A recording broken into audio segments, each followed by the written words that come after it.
They say the cruelest betrayals happen when you feel the safest. Picture this. It's Christmas Eve. You are standing in the middle of New York City's most luxurious ballroom, surrounded by the elite. You think your husband is walking toward you with a velvet box, a gift to celebrate 10 years of marriage. But instead of diamonds, he hands you a manila envelope. Inside aren't tickets to Paris or a deed to a house. They are divorce papers, and he demands you sign them right there in front of his mistress. This is exactly what happened to Chloe Bennet. But what her husband didn't know as he handed her that pen was that the woman he was discarding was secretly the owner of the very empire he was trying to steal. This is the story of the Christmas divorce. The chandeliers inside the grand ballroom of the Pierre Hotel on Fifth Avenue didn't just sparkle. They seemed to judge. For Chloe Bennet, standing near the towering spruce tree, decorated with Tiffany blue ornaments and real crystals, the judgment was palpable. She smoothed the fabric of her dress. It was a simple navy sheath she had bought at Macy's 3 years ago on clearance. It was clean, tailored, and modest, but in a sea of Vera Wang, Dior, and custom-made oscillating silk, Chloe felt invisible. Or rather, she wished she were invisible. The stares from the wives of the board members of Harrington Dynamics were sharp enough to cut glass. "She looks like the catering staff," whispered a woman in emerald satin, holding a glass of Dom Perignon. "Don't be rude, Beatrice," another voice tittered, loud enough for Chloe to hear. "That's Liam's charity case, the wife from the before times." Chloe gripped her clutch tighter, her knuckles turning white. She scanned the room for Liam, her husband, the man she had put through business school by working double shifts at a diner in Queens, the man who was now the CEO of Harrington Dynamics, a logistics and tech conglomerate worth billions. She finally spotted him near the orchestra. Liam Bennet looked every inch the titan of industry he had become. His bespoke Tom Ford tuxedo fit his broad shoulders perfectly. He was laughing, his head thrown back, holding a tumbler of scotch. But he wasn't alone. Pressed against his side, her hand resting possessively on his forearm, was Tiffany Roach. Tiffany was the daughter of the company's late interim chairman. She was 24, blonde, and wearing a red dress that was less of a garment and more of a declaration of war. She whispered something in Liam's ear, and he smiled, a genuine warm smile that Chloe hadn't seen directed at her in 2 years. Chloe took a deep breath. "It's Christmas," she told herself. "Don't make a scene. Just smile, wave, and go home early." She began to navigate through the crowd, intending to tell Liam she had a headache. As she approached, the circle of sycophants around Liam parted. It wasn't out of respect. It was the awkward parting of people who knew a car crash was about to happen. "Liam," Chloe said softly. Liam turned. The smile vanished instantly, replaced by a look of weary irritation. It was the look one gave to a persistent telemarketer. "Chloe, I thought you were staying by the table." I wanted to wish you a Merry Christmas," she stammered, feeling Tiffany's predatory gaze on her. "And maybe head home. My head is pounding." Liam sighed, exchanging a look with Tiffany. "Actually, I'm glad you came over. We need to handle something." "Now?" "Now?" Chloe asked, confused. "Here?" Liam nodded to a man standing in the shadows behind him, Harrison Cole, the company's ruthless chief legal counsel. Harrison stepped forward, his face a mask of indifference, and placed a thick manila envelope on the cocktail table between them. The festive music, a jazz rendition of Silent Night, seemed to fade into a dull buzz. "What is this?" Chloe whispered. "It's a settlement, Chloe," Liam said, his voice devoid of emotion. "I'm filing for divorce. Harrison has drawn up the papers. It's a generous offer. the apartment in Jersey, the Corolla, and a monthly stipend for 2 years. The room went silent.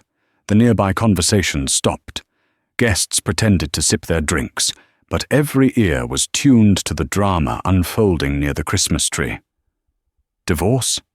Chloe felt the blood drain from her face. Liam, it's Christmas Eve. We've been married for 10 years. You can't be serious. I am very serious, Liam said, checking his Rolex. Look, Chloe, let's not pretend this works anymore. I've outgrown you. I need a partner who understands this world. Someone who fits in. He slid his hand around Tiffany's waist. Tiffany and I are together. We have been for 6 months. Tiffany smirked, taking a sip of her champagne. Sign it, honey. It's embarrassing to drag this out. You don't belong here. You never did. Tears pricked Chloe's eyes. She looked at Liam, searching for the boy who used to sit on their fire escape, sharing a $5 pizza with her, promising her the moon. That boy was dead. You're doing this now? Chloe's voice cracked. In front of everyone. It's the most efficient way, Liam said coldly. Harrison has a pen. Sign the papers, Chloe. Take the settlement. If you fight me, I'll drain you dry in court. You know I have the best lawyers in New York. You have nothing. Harrison Cole uncapped a heavy fountain pen and held it out to her. Mrs. Bennet, I strongly advise you to sign. It is a one-time offer expiring at midnight.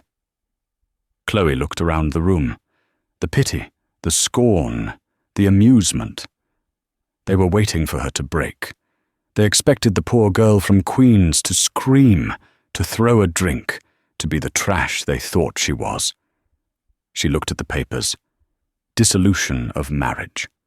The words blurred. Her hand trembled as she took the pen. Good girl, Liam said, his tone patronizing. Don't make it harder than it has to be. Chloe looked down at the paper. A strange calm began to settle over her, replacing the shock. It was a cold, icy resolve. She realized in that moment that the man standing before her was a stranger, a cruel, ambitious stranger. She didn't know that 50 floors above them, in the penthouse suite, a private investigator named Robert Gentry was on the phone with the board of directors of the Harrington Trust, watching a live feed of the ballroom. She didn't know that signing these papers would trigger a clause in a document written 40 years ago by a man named Elias Harrington, the billionaire founder of the company. With tears streaming down her face, Chloe pressed the pen to the paper. Scritch, scratch. She signed her name. Not Chloe Bennet. She signed Chloe Harrington Bennet. Liam didn't notice the middle name. He just saw the signature. He snatched the papers away, a triumphant grin breaking across his face. Finally, he breathed. I'm free. Merry Christmas, Liam, Chloe whispered. She placed the pen down and turned her back on him, walking toward the exit with her head held high, even as her heart shattered. As the heavy gold doors of the ballroom closed behind her, Liam turned to the crowd, raising his glass. To the future, he shouted. He had no idea that he had just signed his own death warrant. To understand the magnitude of Liam Bennett's mistake, one has to understand the history. 10 years ago, Liam was a charming, broke student at NYU with holes in his shoes and a dream of conquering Wall Street. He had met Chloe at a diner near campus. She was a waitress, quiet, diligent, and tirelessly hardworking. She had no family that she spoke of, claiming her parents died when she was young and that she was raised in the foster system in Ohio. Liam fell in love with her kindness. Or so he thought. In retrospect, he fell in love with her utility. When Liam couldn't afford his tuition for his final semester, Chloe sold her grandmother's antique locket, the only heirloom she had, to pay the bursar. When Liam landed his unpaid internship at Harrington Dynamics, Chloe took a second job cleaning offices at night to pay their rent in a cramped studio in Astoria. She cooked, she cleaned, she ironed his shirts, and she listened to him rehearse his pitches until 3 a.m. She was his foundation. But as Liam climbed the corporate ladder, the altitude began to affect him. His first promotion to junior vice president brought a new wardrobe and late nights. The second promotion to regional director brought business trips to London and Tokyo. He stopped coming home for dinner. He started criticizing Chloe's clothes, her hair, her lack of sophistication. "You can't wear polyester to the company picnic, Chloe," he had snapped 3 years ago. "You look like a maid." He started hiding her. He attended galas alone, claiming they were boring work events. Enter Tiffany Roche. Tiffany was everything Chloe wasn't: loud, entitled, connected, and wealthy. Her father, the late Stephen Roche, had been the interim CEO before passing away from a heart attack. Tiffany had inherited a significant, though minority, amount of shares and a seat on the social committee. She saw Liam, handsome, ambitious, and malleable, as the perfect accessory. Tiffany had been whispering in Liam's ear for a year. "Why are you with her? She holds you back. Imagine what we could be, the power couple of Harrington Dynamics." Liam, hungry for total control of the company, listened. He needed the Roche family votes to secure the permanent CEO position, which was currently being held by a temporary board. Marrying Tiffany wasn't just about lust, it was a merger. But there was a ghost in the machine, a legend within the company. Harrington Dynamics was founded by Elias Harrington, an eccentric industrialist who vanished from public life 20 years ago. Rumors swirled that he had died in the Swiss Alps or was living as a monk in Tibet. The company was run by a trust, and the trust was notoriously secretive. Liam believed the trust was a faceless entity he could manipulate. He believed that once he married Tiffany, he would have enough leverage to dissolve the trust and take the company public, making him a billionaire overnight. He didn't know the story of Elias Harrington's daughter. Elias had one daughter, Margaret. 30 years ago, Margaret fell in love with a mechanic. Elias, a snob at the time, forbade the marriage. Margaret ran away, was disowned, and disappeared into Middle America. Elias tried to find her years later, but he was too late. Margaret had died in a car accident. But the investigators found something else. Margaret had a child, a daughter. Elias Harrington, broken by grief and regret, had rewritten his will. He placed 51% of the company, the controlling stake, into a dormant trust for his granddaughter. The condition? She had to be found, and she had to prove she was of sound moral character and not corrupted by wealth. For 10 years, the executor of the Harrington estate, a man named Arthur Sterling, had been watching. Arthur Sterling was the old man who sat in the lobby of Liam's building every morning reading a newspaper. Liam usually ignored him, occasionally tossing a quarter into his coffee cup, thinking he was a beggar. Arthur wasn't a beggar. He was the most powerful lawyer in New York, and he was Chloe's guardian angel. Arthur knew Chloe was the heiress. He had approached her 10 years ago, right before she met Liam. He told her the truth about her grandfather.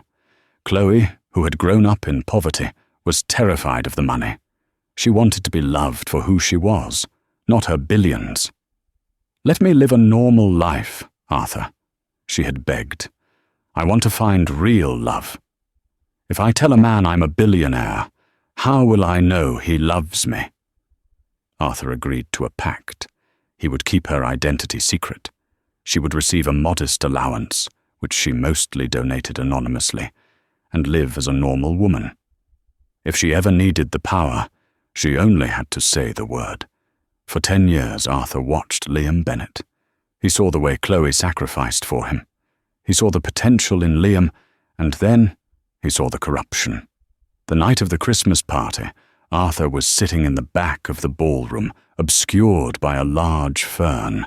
He watched Liam humiliate the granddaughter of Elias Harrington. When Chloe signed the papers, Arthur pulled out his phone. He dialed a number. "It's done," Arthur said into the phone. She signed. "The marriage is dissolved." "Is she okay?" the voice on the other end asked. It was the head of the board of directors. "She's heartbroken," Arthur said, his eyes narrowing as he watched Liam kiss Tiffany. "But the clause is triggered. As of this signature, the marital assets are separated. Liam has officially divorced the beneficiary. He has no claim on her future assets." "And the company?" "Initiate Protocol 0, Arthur commanded. "Freeze Liam Bennett's access, lock the accounts, and prepare the boardroom. The chairwoman is coming home." Back in the ballroom, Liam was laughing, clinking glasses with Harrison Cole. "You did it, Liam," Harrison said. "Clean break. She gets the junk, you get the kingdom." "She was a dead weight," Liam sneered, loosening his bow tie. "Now let's talk about the merger. With Tiffany by my side, the board won't be able to stop me." A waiter approached Liam. "Sir? A message for you?" Liam took the silver tray. On it was a single white envelope, sealed with red wax. The crest on the wax was a stylized H. "Probably a bonus from the board," Liam grinned. He tore it open.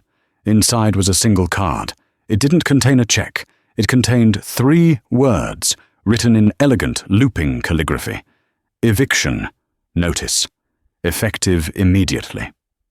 Liam frowned. "What the hell is this?" Suddenly, the music in the ballroom cut out. The lights flickered and went fully bright.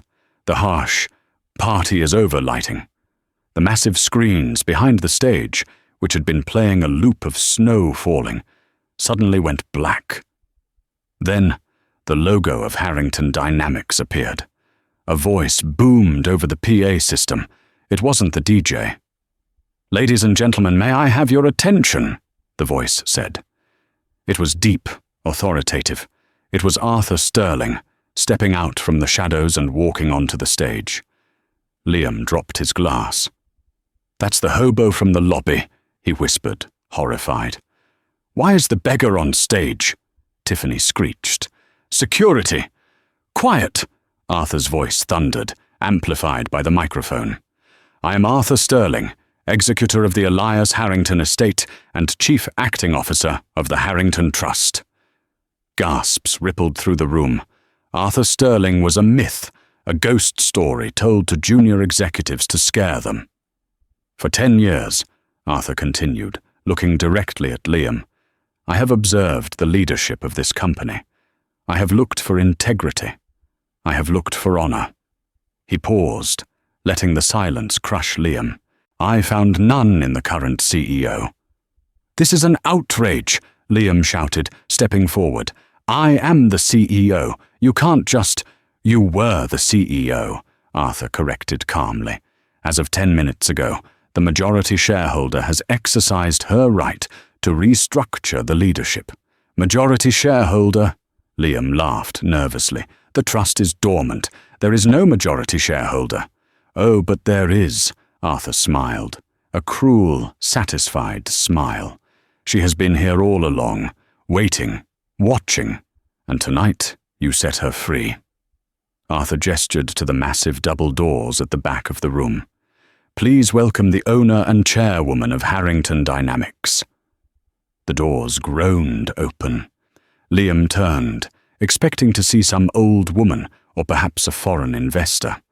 Instead, standing in the doorway, the silhouette was familiar. She had removed the modest navy coat. She had taken down her hair, letting it cascade over her shoulders. She was still wearing the simple blue dress, but the way she stood, chin up, eyes blazing with a fire Liam had never seen, made her look like a queen. It was Chloe. The silence in the grand ballroom stretched, thin and brittle as ice.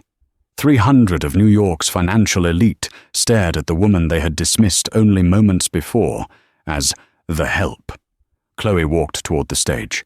She didn't rush. Her heels clicked on the marble floor with a rhythmic, echoing precision that sounded like a countdown. The crowd parted for her, no longer out of awkward avoidance, but out of a sudden, instinctive fear. They sensed a shift in the atmospheric pressure of the room. The power had moved. Liam stood rooted to the spot, his mouth slightly agape. His brain, usually so adept at calculating risks and mergers, was misfiring. "Chloe," he choked out as she passed him. He reached out a hand, but she didn't even flinch. It was as if he were a ghost. She ascended the stairs to the stage and stood next to Arthur Sterling. Under the harsh stage lights, stripped of the shadows, Chloe didn't look like a victim of divorce. She looked formidable. Arthur handed her the microphone. "You told me tonight, Liam," Chloe began, her voice calm, clear, and amplified through every corner of the room, that you needed a partner who understands this world. You said you had outgrown me. She scanned the audience, making eye contact with the board members' wives who had sneered at her dress. They quickly looked down at their shoes. "You were right about one thing," Chloe continued, turning her gaze back to Liam, who looked pale and shrunken next to the Christmas tree. "We have outgrown each other. But you had the direction wrong. You didn't grow past me, Liam. You never even caught up." "This is insane," Tiffany snapped, breaking the silence. She marched toward the stage, her red dress blazing. "Liam, do something. She's clearly hired this old actor to embarrass us. She's a nobody from Queens. She used to scrub toilets." Arthur stepped forward, his voice like granite. "Mrs. Bennett, excuse me, Miss Harrington, worked those jobs to support a husband who was too proud to work them himself. That is called character, Ms. Roche. Something neither you nor Liam Bennett possesses." Arthur pulled a small velvet pouch from his pocket. He opened it and held up an old, tarnished silver locket. Liam's eyes widened. He recognized it. Chloe had cried for days after selling it to pay his final tuition bill. "You sold this for me," Liam whispered, horrified realization dawning on him. "No," Chloe corrected him. "I pawned it. Arthur bought it back the same day. It belonged to my grandmother, Margaret Harrington, Elias Harrington's disowned daughter." A collective gasp rippled through the room. The Harrington lineage, the holy grail of old money. "For 10 years I watched you," Chloe said to Liam, her voice devoid of the warmth it once held for him. "I had the power to give you everything you ever wanted with a snap of my fingers. But my grandfather's trust had one condition. I had to be sure the person I shared it with loved me. Not the name. Not the money." She held up her left hand. Her ring finger was bare. The cheap silver band Liam had given her years ago already gone. "You failed the test, Liam. Spectacularly. And tonight, by forcing me to sign those papers before midnight, you legally severed yourself from any claim to my assets. You walked away with a used Toyota and a rented apartment when you could have had an empire." Liam looked at the divorce papers still clutching in his hand. They weren't a ticket to freedom anymore. They were a confession of the greatest financial blunder in history. "Arthur," Chloe said, turning to the older man, "is the transition complete?" "Yes, Chairwoman," Arthur said, emphasizing the title. "All company assets are locked down. All executive keycards have been deactivated, pending a full security review." Chloe nodded. She looked down at Liam and Tiffany one last time. "Get them out of my sight." 4 large security guards, who had been standing discreetly at the edges of the room, materialized. They weren't the usual hotel security. These men wore pins with the Harrington H crest. 2 approached Liam, taking him firmly by the arms.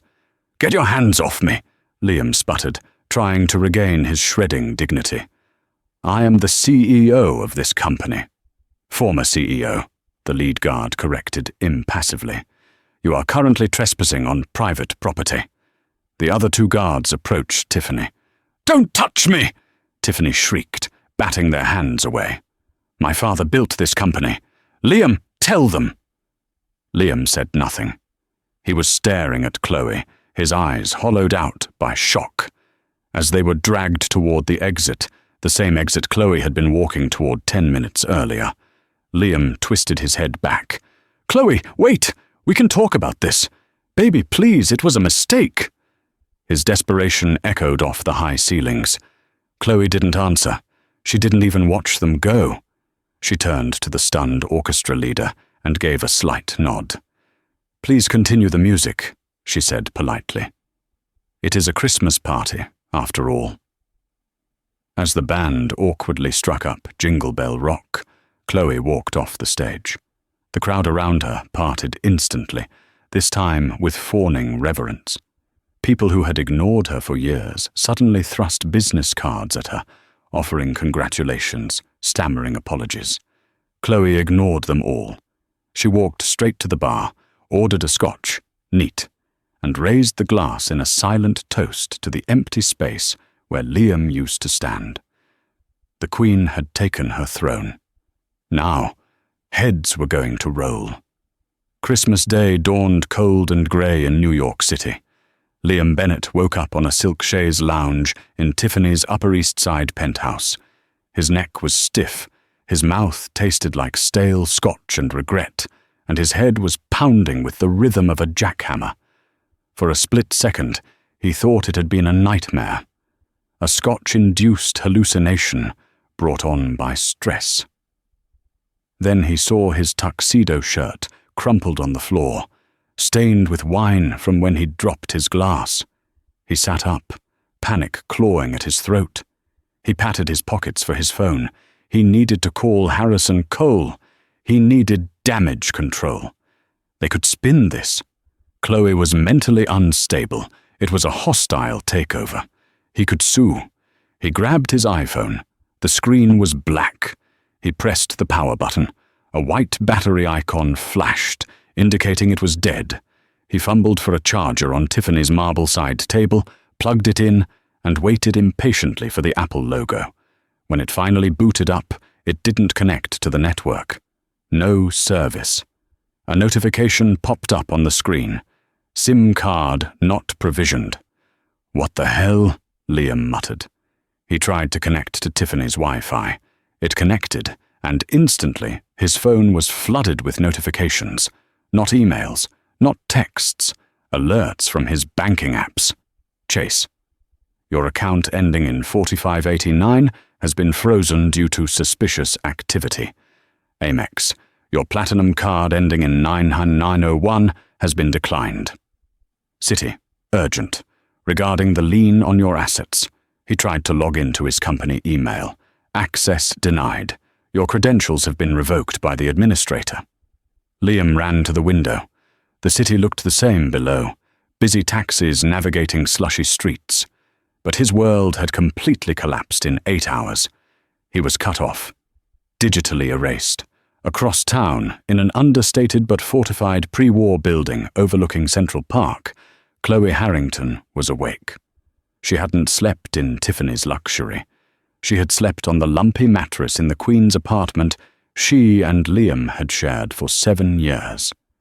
She had needed one last night in the reality he had created for her before stepping fully into her own.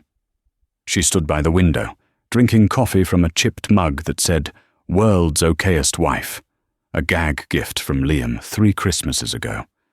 There was a knock at the door. It was Arthur Sterling, looking immaculate in a charcoal suit despite the holiday. Behind him stood 2 stern-faced individuals carrying metal briefcases. "Merry Christmas, Chairwoman," Arthur said. "Merry Christmas, Arthur," Chloe replied, placing the mug on the windowsill. "Is it time?" "The car is downstairs. And these," he gestured to the people behind him, are Mr. Henderson and Ms. Albright. They are the best forensic accountants in the country. They flew in from Chicago this morning." Chloe nodded. "Good. Let's go to the office." The Harrington Dynamics Tower in Midtown was usually deserted on Christmas Day. Today, the executive floor was bustling with quiet, terrifying activity. Security guards, strangers to the usual staff, were stationed at the elevators. When Chloe stepped off, the air was thick with tension. She walked past Liam's office. His nameplate had already been removed from the door. Inside, she saw security personnel boxing up his personal effects under the watchful eye of a camera. Chloe didn't stop. She walked to the end of the hall, to a set of massive double mahogany doors that hadn't been opened in 20 years. The office of Elias Harrington.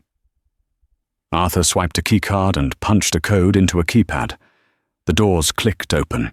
The office smelled of aged leather and pipe tobacco. It was exactly as her grandfather had left it. A massive oak desk dominated the room. Behind it, a panoramic window overlooking the entire city. Chloe walked behind the desk and sat in the high-backed leather chair. It felt enormous. "Mr. Henderson, Ms. Albright," Chloe said, her voice echoing slightly in the large room. "Set up in the conference room. I want a complete audit of Liam Bennett's tenure as CEO and his previous 3 years as regional director. We'll start with standard expense reports," Mr. Henderson said, opening his briefcase. "No," Chloe said sharply. "Don't start shallow. Start deep. Cross-reference his corporate card spending with Tiffany Roche's travel itinerary over the last 18 months. Check the vendor contracts he signed in the last year, specifically the logistics deals in Eastern Europe. I always thought their shipping rates were suspiciously inflated." Arthur raised an eyebrow, impressed. "You were paying attention to the P&L statements I slipped into your junk mail all these years." "I read everything, Arthur," Chloe said. "Liam thought I was reading romance novels. I was reading his quarterly reports." She leaned forward, her eyes hardening. "Liam didn't just cheat on me with Tiffany. He funded their affair with my company's money. I want proof. I don't just want him fired. I want him indicted." While Chloe was initiating the hunt, Liam was experiencing the prey's panic.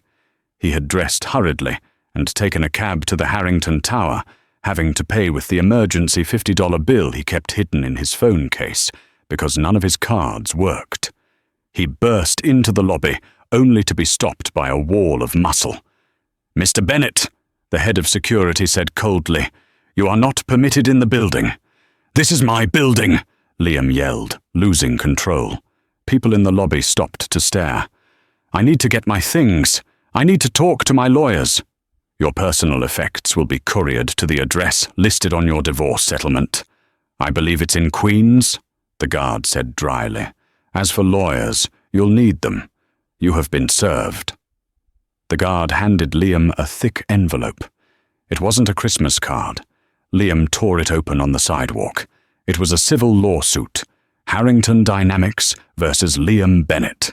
The charges listed were staggering: breach of fiduciary duty, embezzlement, fraud, and misappropriation of corporate funds. The estimated damages sought: $45 million. Liam leaned against the cold stone of the building, his knees buckling. He had wanted to be a billionaire. He was about to find out that being penniless was far better than being tens of millions of dollars in debt to his ex-wife. His phone buzzed. It was a text from Tiffany. "My dad's lawyers are asking questions about the trip to Monaco last month. You said you paid for the yacht yourself. Liam, what did you do? Don't come back here until you fix this." Liam stared at the phone until the screen went dark, mirroring his future. The snow started to fall again, landing on his expensive coat, wet and freezing. He had never felt so cold. 3 days after the Christmas party, the mood in New York's financial district was frantic. The stock price of Harrington Dynamics had wobbled initially, but was now climbing steadily. The market loved a strong leader, and Chloe Harrington's ruthless purge of the company's dead weight was being hailed by analysts as a masterstroke. Liam Bennett, however, was not reading the financial news. He was sitting in the waiting room of Harrison Cole's private law office in Lower Manhattan, shaking his leg nervously. He had been wearing the same clothes for 3 days. He had tried to go back to the Queen's apartment, the one he had mocked Chloe for living in, only to find the locks changed. The landlord, a burly man named Mr. Henderson, no relation to the accountant, had leaned out the window and shouted, "Mrs. Bennett said you don't live here no more, and she owns the building now, so beat it." Chloe had bought the building. Of course she had. It was a petty, brilliant move that left Liam sleeping in a 24-hour internet cafe. Finally, the door opened. Harrison Cole didn't invite him in.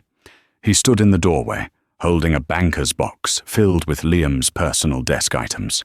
"Harrison, thank God!" Liam stood up, reaching for his friend. "I need you to file an emergency injunction. She locked me out of everything. We need to countersue for emotional distress and wrongful termination." Harrison took a step back, his face cold. He shoved the box into Liam's chest. "I can't represent you, Liam." "What do you mean? You're my lawyer. We went to Cabo together last summer." "I am the general counsel for Harrington Dynamics," Harrison said, his voice clipped. "My duty is to the company, and the chairwoman has made it very clear that anyone aiding you is aiding a criminal investigation." "Criminal?" Liam laughed, a high-pitched, hysterical sound. "It's a divorce dispute, Harrison. Don't be dramatic." Harrison leaned in, lowering his voice. "They found the Cayman accounts, Liam. They found the Project Pegasus invoices. You were billing the company for logistics consulting from a firm that doesn't exist. A firm registered to your social security number." Liam went white. The blood drained from his face so fast he nearly fainted. That was just creative accounting. Everyone does it. "Not when the money is stolen from the granddaughter of Elias Harrington," Harrison hissed. "The FBI is in the building right now, Liam. They're seizing your hard drives. If I were you, I wouldn't worry about a lawsuit. I'd worry about prison." Harrison slammed the door in his face. Across town, Tiffany Roche was learning a similar lesson in loyalty. She was at lunch at Le Bernardin with her mother, a formidable socialite who was more concerned with their reputation than Tiffany's happiness. "It's all over page 6, Tiffany," her mother snapped, stabbing a scallop with her fork. "The mistress who missed the mark. You are a laughingstock. How could you not know she was the heiress?" "Nobody knew," Tiffany whined, sipping a martini. "She dressed like a nun and drove a Toyota. It's entrapment." "It's stupidity," her mother corrected. "And it's dangerous. Our lawyers called. The Harrington Trust is reviewing the Roche family's minority stake. Chloe Harrington is threatening a hostile buyout of our shares." "She can't do that," Tiffany scoffed. "I'm a Roche. She is a Harrington. She can buy and sell us 10 times over." Her mother leaned forward. "You need to fix this. You need to distance yourself from Liam Bennett immediately. Tell the press he manipulated you. Play the victim." "But I love him," Tiffany said weakly, though even she didn't believe it anymore. She loved the power he promised. Without it, Liam was just a desperate man in a dirty tuxedo. "Love doesn't pay for penthouses," her mother said icily. "Cut him loose, or I cut you off." At that moment, Tiffany's phone buzzed. It was Liam. "Tiff, baby, please. I need a place to stay. Harrison kicked me out. I'm coming over." Tiffany looked at the text. She looked at her mother. She looked at the diamond bracelet on her wrist. She typed a reply. "New phone. Who is this?" Then she blocked the number. The following Monday, the board of directors of Harrington Dynamics convened for an emergency session. The conference room was a cavern of glass and steel, suspended high above the city. 12 men and women sat around the table. These were titans of industry, people who had run the company for 20 years while the trust was dormant. They were used to being in charge. They were not used to being summoned. At 9 a.m. sharp, the doors opened. Chloe walked in. She wasn't wearing the soft blue dress anymore. She was wearing a tailored white power suit that cost more than Liam's car. Her hair was pulled back in a severe, elegant chignon. She didn't look like a charity case. She looked like a predator. Arthur Sterling walked a step behind her, carrying a thick stack of files. Chloe didn't sit. She walked to the head of the table and placed her hands on the mahogany surface, leaning forward to look each board member in the eye. "Gentlemen, ladies," she began. "For 10 years, you allowed a thief to run this company because he made you money." "Now see here, Miss Harrington," interrupted George Pendergast, the oldest board member. "Liam Bennett was highly vetted. We had no idea." "You didn't look," Chloe slammed a file onto the table. "You didn't look because he was increasing dividends by cutting safety protocols and inflating shipping costs. You turned a blind eye to his incompetence because he took you to golf outings and bought you expensive scotch." She paced the length of the room. "That ends today. I am not a dormant shareholder anymore. I am the CEO. I am the chairwoman. And I am cleaning house." "You can't just fire the board," Pendergast spluttered, his face turning red. "We serve staggered terms. The bylaws were rewritten this morning," Arthur Sterling interjected smoothly, "by the majority shareholder. You serve at the pleasure of the Harrington Trust, and the Trust is not pleased." Chloe stopped pacing. "I am offering you a choice. You can resign today, with your pensions intact, and retire to Florida. Or you can stay, and I will release the internal audit of your expense accounts to the SEC. I know about the business trips to Bangkok, George. I know about the kickbacks from the construction contracts." The room went deathly silent. Pendergast paled. I have been meaning to retire," he muttered, loosening his tie. "Excellent choice," Chloe said dryly. Just then, the intercom on the table buzzed. The receptionist's voice was trembling. "Miss Harrington? I'm so sorry to interrupt, but Mr. Bennett is here. He's in the lobby. He says he has sensitive information, and he's threatening to go to the press if you don't see him." The board members looked at each other nervously. "Let him up," Chloe said calmly. "Chairwoman, is that wise?" Arthur whispered. "Security can handle him." "No," Chloe said, sitting down in the head chair for the first time. "I want him to see this. I want him to see the room he thought he owned, with me sitting in his chair." 5 minutes later, Liam burst into the room. He looked manic. He had shaved, but he had cut himself in several places. He was wearing a tracksuit he must have bought at a discount store. "I knew you'd see me," Liam said, breathless, ignoring the shocked stares of the board members. "You can't do this to me, Chloe.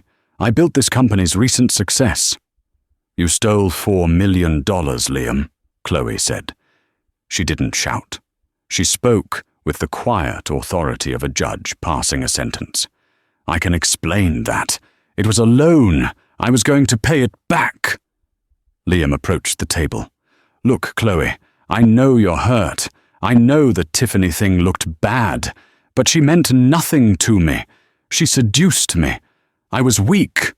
Chloe didn't blink. "Is that why you bought her a $200,000 Aston Martin with company funds? Because she meant nothing." Liam froze. And here is the interesting part," Chloe continued, sliding a folder toward him. "You weren't the only one stealing." Liam looked at the folder. It was a copy of a wire transfer. Tiffany Roche had authorized a transfer of $500,000 from the charitable foundation to her personal design business. "Tiffany?" Liam whispered. She was using you, Liam, Chloe said, almost pityingly. She knew you were reckless.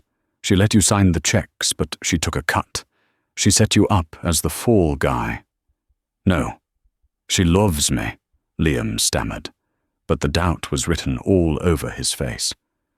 She blocked your number, didn't she? Chloe asked. Liam looked down. The silence was his answer. Here is the reality. Chloe stood up. The FBI is in the lobby, Liam. They aren't here for coffee. I told them to wait 5 minutes so I could give you one last chance to do something decent. Anything, Liam begged, tears welling in his eyes. Chloe, please. I don't want to go to jail. Help me. For old time's sake. Remember the pizza on the fire escape? Remember when we had nothing? I remember, Chloe said softly. Her eyes misted over for a brief second, the only crack in her armor. I remember that boy. I loved that boy. But you killed him, Liam. You killed him the day you decided money was more important than loyalty. She pressed a button on the intercom. Send them in. The double doors opened again. This time it wasn't security. It was 2 agents in FBI windbreakers. Liam Bennett? One agent asked. Liam looked at Chloe, his eyes pleading. Chloe, don't let them take me. You signed the papers, Liam, Chloe said, her voice hard as steel. You wanted a divorce. You wanted to be free of me. Well, now you are. As the agents handcuffed Liam and led him out, he screamed. It wasn't a scream of anger. It was the scream of a man who realized he had held a winning lottery ticket in his hand for 10 years and had thrown it in the trash. As the doors closed, silencing his cries, Chloe looked around the table at the terrified board members. Now, she said, smoothing her suit jacket. Where were we? Ah, yes, resignations. She didn't notice Arthur Sterling, smiling proudly in the corner. The transformation was complete. The heartbroken wife was gone. The billionaire chairwoman had arrived, but the story wasn't quite over. There was one loose end left. Tiffany Roach. 2 weeks had passed since Liam Bennett was led out of the Harrington Tower in handcuffs. The media frenzy was relentless. Every news outlet from CNN to the New York Post ran the story. The billionaire undercover, how an heiress hid in plain sight to test her husband. But there was one person who still believed she could outrun the avalanche, Tiffany Roach. Tiffany had gone into damage control mode. She had released a tearful statement claiming she was a victim of Liam Bennett's manipulation and that she had no knowledge of his marriage or his fraud. It was a lie, of course, but Tiffany believed her family name and her mother's connections would shield her. She was wrong. On a crisp Friday evening, the New York Botanical Garden was hosting the Winter Solstice Ball. It was the most exclusive event of the season.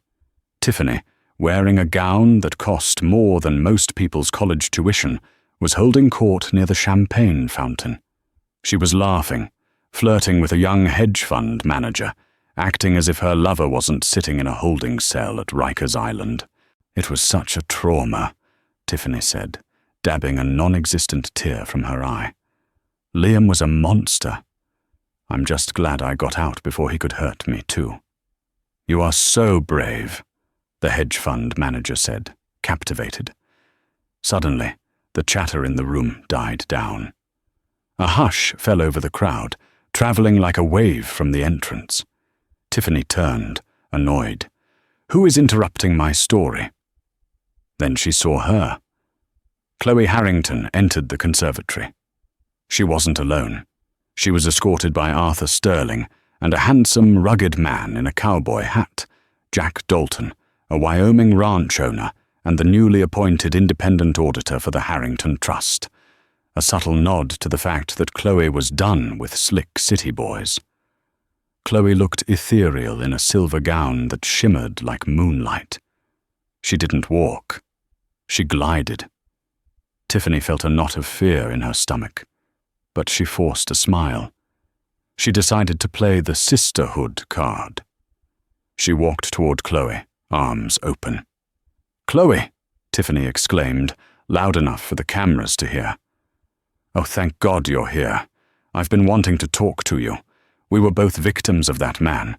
We should stand together." The audacity was breathtaking. The crowd watched, stunned. Chloe stopped. She looked at Tiffany's outstretched arms, then up at her face. Her expression was one of mild amusement. "Victims," Chloe repeated, her voice carrying clearly. "That's an interesting revision of history, Tiffany. Considering I have the text messages where you told Liam to dump the maid so you could access his stock options." Tiffany froze. That's not true. Those are faked." "And the wire transfers?" Chloe asked, taking a sip of champagne from a passing tray. "The $500,000 you stole from the chaotic charity fund? The fund meant for orphans? You used it to renovate your loft in Soho." I was a consultant," Tiffany stammered, backing away. "I earned that money." "The FBI disagrees," Chloe said calmly. As if on cue, the glass doors of the conservatory opened. But it wasn't waiters bringing out dessert. It was a team of federal agents. The color drained from Tiffany's face. She looked for her mother. She saw her mother standing by the exit, turning her back, pretending not to know her own daughter. The Roche family had cut the cord. "Tiffany Roche," the lead agent announced, stepping onto the dance floor. "You are under arrest for conspiracy to commit wire fraud, money laundering, and aiding and abetting a federal crime." "No!" Tiffany shrieked as they grabbed her wrists. "My father was Stephen Roche. You can't touch me. Mum, do something." Her screams echoed off the glass ceiling as she was dragged out, kicking and sobbing, her expensive gown trailing in the dirt. It was a mirror image of how Liam had been removed. The pair who thought they ruled the world were now reunited in their downfall. Chloe watched her go. She didn't smile. She didn't gloat. She just felt a heavy weight lift off her shoulders. The toxicity was gone. The parasites were removed. "Are you okay?" Jack Dalton asked, his voice low and steady, a comforting rumble compared to Liam's frantic energy. Chloe looked at him. "I am now." The snow had melted and spring had come to New York. Harrington Dynamics was thriving. Under Chloe's leadership, the company had pivoted towards sustainable energy and ethical logistics. The stock was at an all-time high, but more importantly, the culture had changed. People were happy to work there. Liam Bennett had accepted a plea deal. He was serving 8 years in a minimum security federal prison in Pennsylvania. He spent his days in the library, reading business books, still telling anyone who would listen that he used to be a CEO. No one believed him. Tiffany Roche was awaiting trial, her assets frozen, living in a small studio apartment in New Jersey, working as a telemarketer. Chloe sat in her office, her grandfather's office. The desk was covered in blueprints for a new charitable housing project in Queens, on the site of the old diner where she used to work. Arthur Sterling knocked on the door. "The car is ready, Chairwoman. The gala at the Met awaits." "Thank you, Arthur," Chloe said. She stood up, checking her reflection. She looked older, wiser, but happier. She walked over to the window and looked out at the city lights. She thought about the girl she was a year ago, scared, invisible, trying to shrink herself to fit into Liam's small world. She touched the necklace she was wearing. It was the old silver locket, the one she had bought back. Inside was a picture of her grandmother. "We did it, Grandma," she whispered. She turned off the lights in the office, leaving the city behind her, ready to step into a future that belonged entirely to her. She wasn't just a survivor of a bad marriage. She was the architect of her own destiny, and she would never, ever let anyone make her feel small again. And that is the story of how Chloe Harrington turned her heartbreak into an empire. Liam and Tiffany thought they were playing a game of chess against a pawn, but they didn't realize they were sitting across from the Queen. It's a powerful reminder that kindness is not weakness, and silence is not stupidity. Sometimes, the person you are trying to destroy is the only one holding you up. What do you think? If you were Chloe, would you have given Liam a second chance when he begged in the boardroom, or did he get exactly what he deserved? I want to hear your thoughts in the comments below. Let's get a debate going. If you enjoyed this story of betrayal, revenge, and ultimate justice, please smash that like button. It really helps the channel. And don't forget to subscribe and hit the notification bell so you never miss a new story. We have a wild, instant karma story coming next week involving a gold digger and a lottery ticket that you won't believe. Thanks for watching, and I'll see you in the next video.